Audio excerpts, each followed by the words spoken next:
Good days mga kabatis, tayo ay magluluto ng ginisa na ampalaya. Ampalaya na ginisa, maninipis lang ang ating hiwa ng ampalaya upang mabilis tong maluto dahil ang luto nito ay hindi nilalata. Dahil pag ang lata ang ating ampalaya, ito ay magiging mapakla.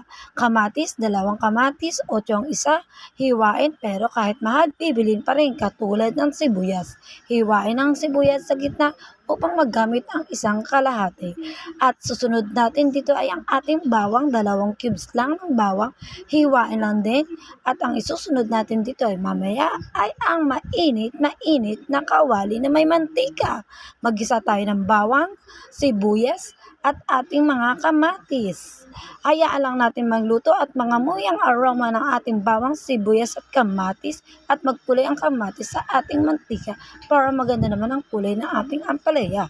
Isunod natin ang ating ampalaya maya pag nagkulay na ang ating kamatis. Ngayon, ampalaya ang ating isunod. Gisa-gisahin lang to, haluin lang ng konti, wag lamugin.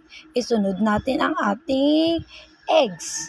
3 eggs ang aking nilagay, sinunod ang aking magic sarap, takpan, asin, lagyan ng asin, to the taste, and charan! Finish ng ampalaya with eggs, ginisang ampalaya.